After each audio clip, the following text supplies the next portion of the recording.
Gracias, Domingo.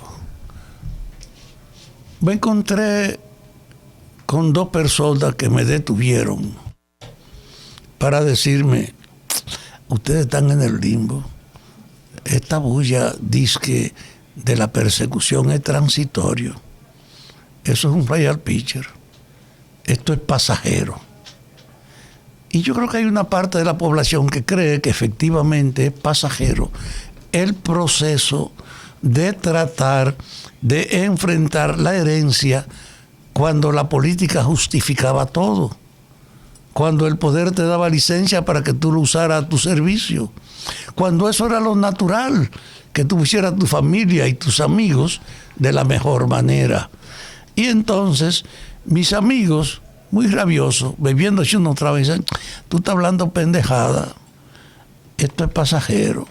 Toda esa indagatoria es para tirar una vaina al que pasó, pero en el fondo, lo mismo que están conduciendo estas indagatorias, están organizando su aprovechamiento. Esa hay una parte de la población que no cree efectivamente que estamos ante la posibilidad de un cambio. Y es natural por todo lo que ha pasado.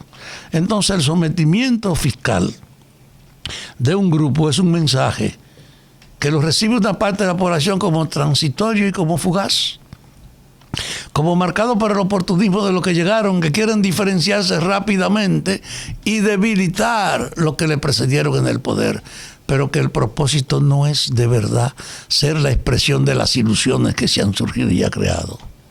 Entonces, tú te encuentras de que 3 fiscales, para mucha gente, 3 fiscales, no es verdad que van a cambiar una herencia donde la política ha predominado a base de una licencia para que la jerarquía de la política aproveche esas funciones y esos cargos en su beneficio suyo o de sus grupos.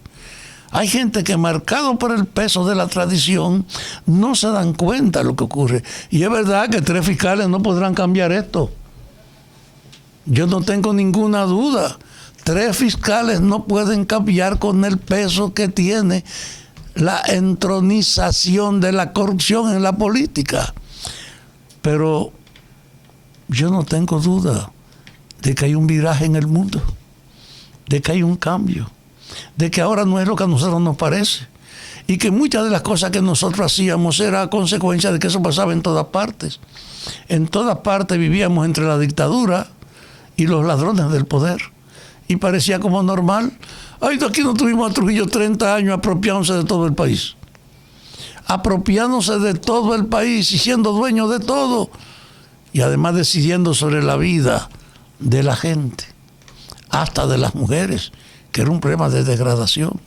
Pero en toda la historia dominicana hubo un comportamiento parecido, desde ese paso de Pedro Santana con imponer el artículo 210, que marcó una licencia para que el que controlaba el poder tuviese en primer grado el derecho de hacerlo en su beneficio, para que en nombre del poder usted concentrara su ejercicio de su autoridad, para que usted favoreciera su corriente. Es que nos desenvolvimos y nos relevamos en diversas generaciones con prácticas donde esas cosas parecían normales, que alcanzan el mayor nivel con Trujillo. La más alta concentración del poder en este país fue con el jefe.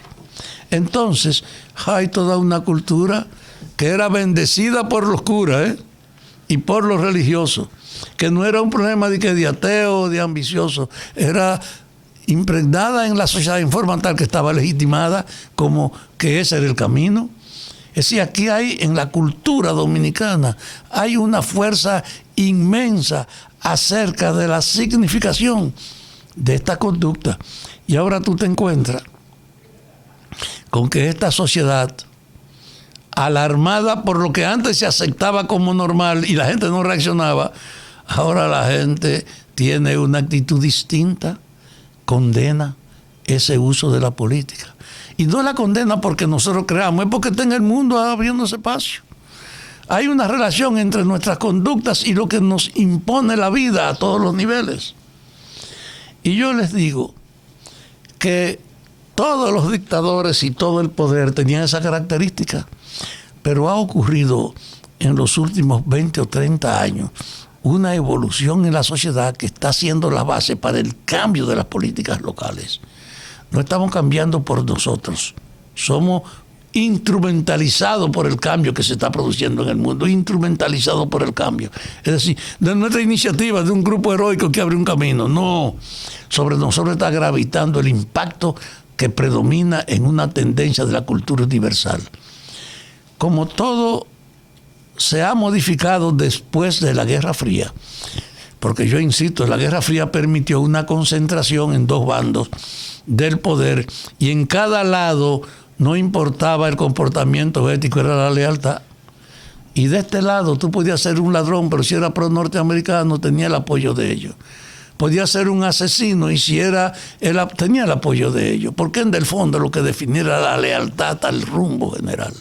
Y del otro lado también. Pero ha desaparecido la Guerra Fría. La vida hizo que se derrumbara el campo socialista, se derrumbara. Y Estados Unidos, que tuvo una fortuna especial, porque es bueno que la gente lo recuerde para que pueda entenderse su poder, tuvo la fortuna especial de ser un participante activo en una guerra mundial que en su nación no sufrió ningún daño, que ni una fábrica de Estados Unidos fue afectada por la guerra. Y en una condición como esa termina la guerra y la única sociedad que tenía una infraestructura industrial y productiva para ayudar a reconstruir las otras sociedades era Estados Unidos. Se destruyó Asia, se destruyó Europa y para Estados Unidos fue un desafío que incrementó al extremo máximo su producción porque puso en tensión todas las posibilidades de ofertas norteamericanas para rehacer esas sociedades. Japón terminó derrotado por Estados Unidos y sometido por el problema de la reconstrucción a una dependencia económica de la economía norteamericana. Europa, en forma tal, bajo el peso de la división, permitió que Estados Unidos rigiera la abrumadora mayoría de Europa y estableciera un círculo militar para protegerla de sus aliados que en el futuro ahora eran sus enemigos de todo el campo socialista, y le hizo la OTAN, la Organización del Tratado del Atlántico Norte, y secuestró entonces el desarrollo de Europa, imponiéndoselo primero como prevención a la política y segundo por la dependencia que todas las naciones europeas tenían de la reconstrucción de su economía gracias a la colaboración de Estados Unidos, que en la reconstrucción hizo el más grande de su negocio en toda la historia, porque cimentando su hegemonía en la economía, echaba la base también de fortalecer su hegemonía política. Y Estados Unidos surgió como un jefe indiscutible, único, sin precedente del mundo. En ese proceso, la televisión, la radio, los medios de comunicación estaban marcados por esa dualidad. Había toda una corriente en el mundo bajo el peso de la hegemonía autocrática que Estados Unidos imponía, y los otros, si habían corrientes ideológicas, pero el hecho de tener cimentada una estructura culturalmente dedicada a fortalecer la hegemonía de Estados Unidos le dio un sentido a su dominio y a su imperio sin precedente. Y eso se proyectaba en estos países. Éramos dependientes de Estados Unidos y éramos también sumisos, lacayos de su propia cultura. Y ellos fueron esa base. Hoy hay una ruptura de esa experiencia que hay que entenderla para que nos demos cuenta de lo que está pasando. Ya no hay Guerra Fría, no hay justificación. Y Estados Unidos, sin el adversario de la Guerra Fría, comenzó a perder poder. Sin su adversario competidor, que eran los comunistas en general como campo, Estados Unidos solo comenzó a perder la justificación para seguir incrementando su política militar, para seguir desarrollando toda su inteligencia, para seguir dedicando a la prevención de que no te sorprendieran con ninguna subversión en ninguna parte, un inmenso caudal a la seguridad. Y poco a poco entonces ese cambio fue permitiendo del otro lado que sin tener que dedicar a defenderse militarmente como antes de la amenaza que representaba Estados Unidos, sin tener que verlo como una competencia militar, se dedicaron a propiciar su desarrollo económico, a financiar su propia investigación. Y como le dijo Carter a Trump, mientras Estados Unidos seguía gastando miles y miles, millones en el soporte militar y en las indagatorias militares, China, por ejemplo, podía dedicar todos sus recursos a fomentar el desarrollo de su economía, a fortalecer alianzas, a tratar de fomentar investigaciones que nos llevaran adelante en algunas situaciones. Y ese hecho del cambio que se operó en el mundo propició entonces que se produjera esto. Ya sin el cambio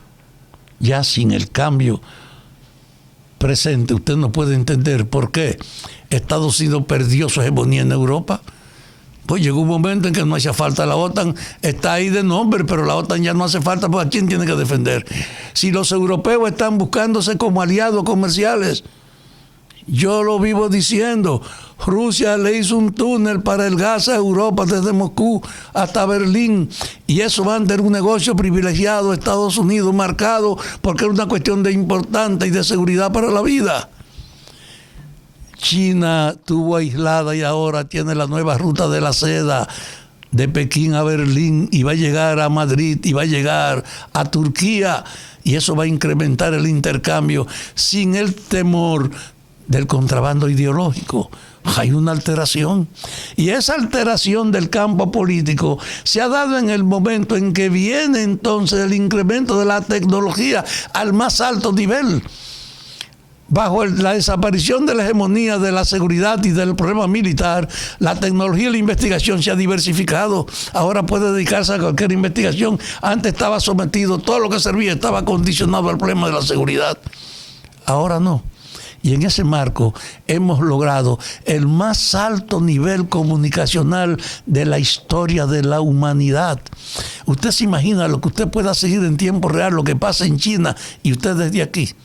Que usted pueda conocer lo que pasa en cualquier otro país sin tener que apelar a una enciclopedia ni ir a ningún sitio de un teórico a consultarlo. Lo puede hacer con su propio aparatico.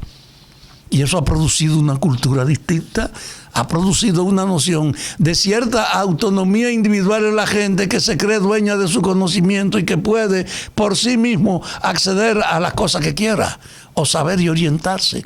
Hay un cambio brutal, y eso ha hecho que las naciones como la nuestra no sean tan dependientes del control político, que lo entiendan mejor, que puedan enjuiciarlo, y hay una modificación.